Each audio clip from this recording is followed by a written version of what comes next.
Halo semuanya, halo sahabat YouTube, bertemu kembali bersama Bang Aris di channel On Road Indonesia di pinggir Kali Ciliwung. Suara ayam dan suara burung menemani kita di pagi yang cerah ini, dan kita berada di ujung inlet atau nantinya ujung di mana air Kali Ciliwung akan dialirkan menuju ke arah BKT atau KBT. Kita rehat sejenak. Terima kasih kami kepada semua sahabat yang terus mendukung channel ini berkembang lebih baik, berbagi informasi yang bermanfaat bagi kita semua, para pengguna infrastruktur, para pengguna moda transportasi, dan seterusnya. Ya, terima kasih juga kepada satuan-satuan kerja, ya, LRT Jabodebek, ya, satuan kerja kereta cepat, satuan kerja tim Sodetan Kali Ciliwung, ya, tim PUPR, dan lain-lainnya. Semoga satuan kerja sehat selalu dan terus optimal untuk membangun Indonesia menjadi lebih baik. Iya, kita kembali ke lokasi Sodetan Kali Ciliwung menuju ke arah BKT atau nantinya pertama kali akan ketemu Kali Cipinang. Ini adalah Jalan Otista 3 yang terhubung dari arah DI Panjaitan dengan Jalan Otista Raya, ya. Kalau ke kanan kita tuh ke arah Kampung Melayu, sedangkan kalau ke arah sana tadi ke arah Dewi Sartika atau Cawang Kompor, ya. Dinamakan Cawang Kompor karena di sana memang masih ada yang berjualan kompor seperti itu. Nah, di sini kita masih melihat SPBU, padahal sebenarnya si SPBU sendiri sudah tidak ada, ya. Ini memang image Google yang diambil di Juni 2015. Sedangkan ini kalau kita lihat di seberangnya, image Google sudah lebih diperbarui, ya, seperti di video-video kita sebelumnya. Sudah ada area atau kawasan yang dipergunakan untuk kelanjutan dari Sodetan Kali Ciliwung, ya, menuju ke arah Kali Cipinang lalu masuk ke BKT. BKT KBT, ya. Kanal Banjir Timur atau Banjir Kanal Timur sebenarnya kalau BKT lebih mudah diucapkan, cuman tidak mengikuti tata susunan bahasa Indonesia, sedangkan KBT itu lebih mengikuti susunan bahasa Indonesia. Nah, jarak dari SPBU tadi, ya, sampai ke pinggir kali ini kurang lebih sih 200 meter. Di situ terdapat ada parkiran mobil, ya. Nah, kurang lebih dari parkiran mobil di kiri di pinggir kali nanti ke arah SPBU. Itu, ya, jalurnya. Yang tadi ada gambar terowongan dua, ya, dua kali terowongan di situ. Jadi nanti terowongannya itu akan mengalirkan air dari Kali Ciliwung ini, ya, sebagai inlet menuju ke arah Kali Cipinang, ya, di samping dari Kebonanas, ya, Samsat Kebonanas di sana, lalu masuk ke arah BKT. Sedangkan ini nantinya akan lewat Jalan Otista 3, di mana di bagian tengah di sini ada yang namanya arriving shaft, atau kalau di kita saluran air tuh bak kontrol, ya.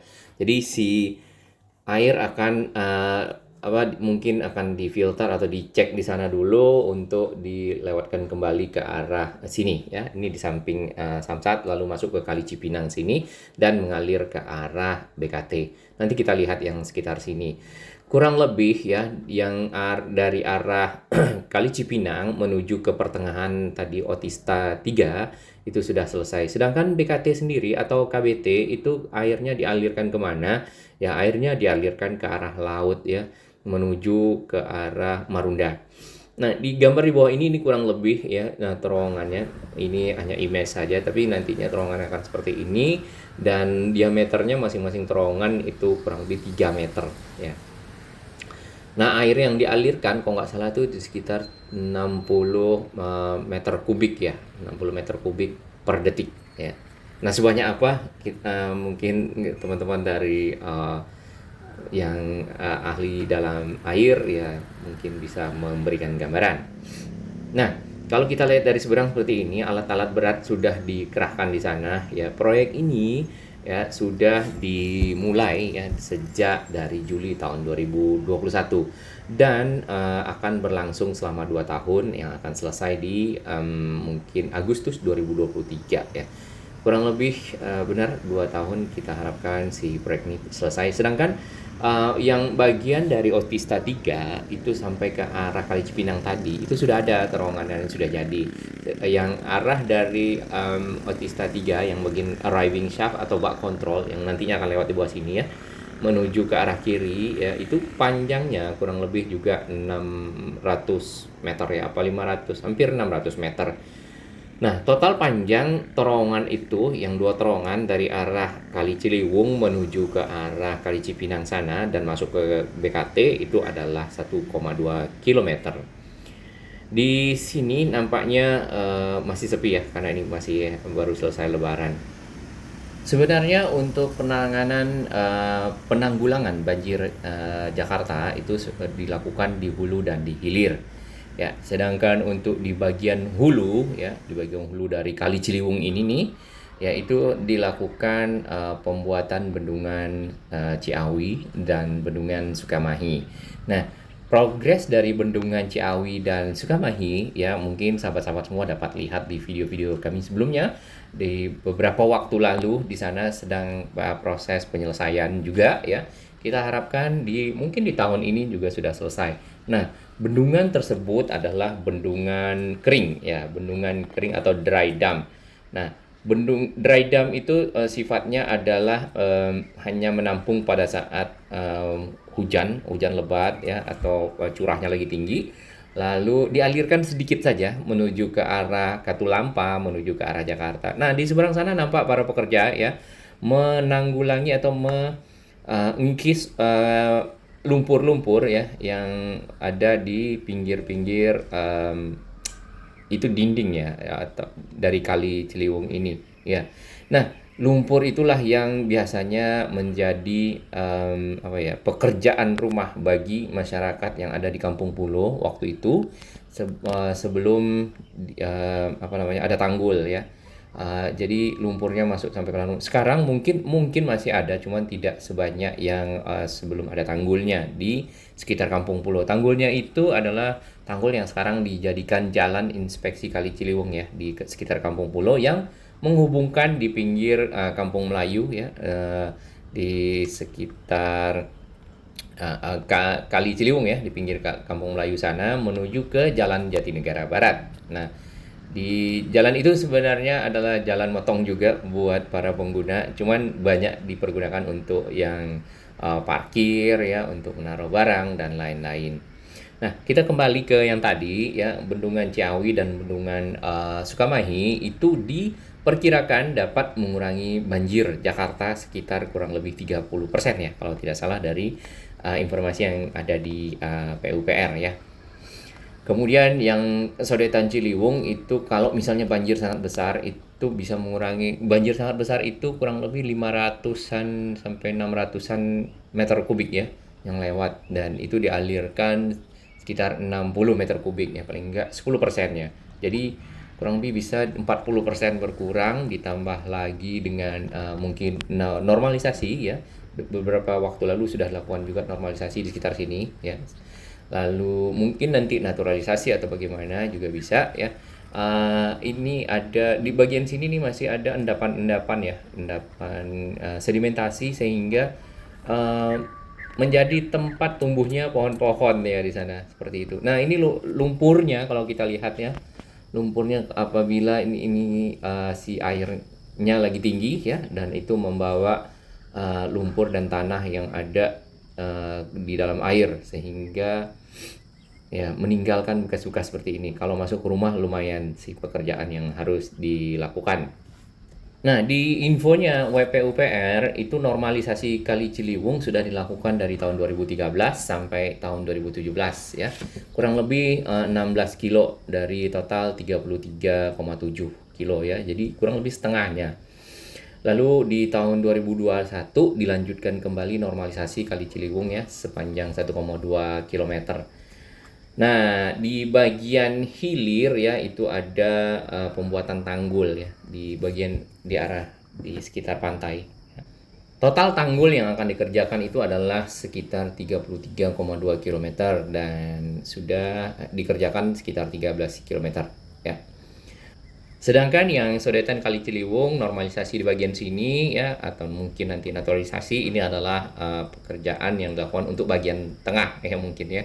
Karena hulu, hilir dan tengah.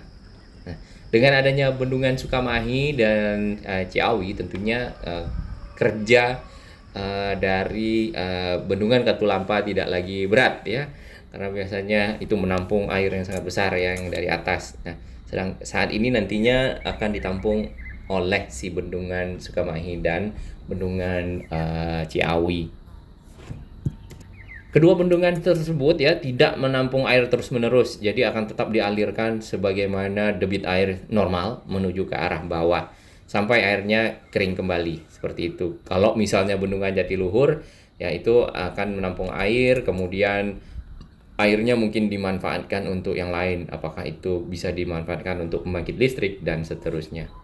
Ya, tampak di sini sedimentasi ya di bagian pinggir ya. Ini perlu dikeruk ya. Mungkin karena arus air itu berbelok dan cukup kencang, nantinya di sebelah kiri itu akan menumpuk ya si lumpur-lumpurnya sehingga membentuk tanah, membentuk pulau-pulau kecil, lalu tumbuhlah pohon-pohonan.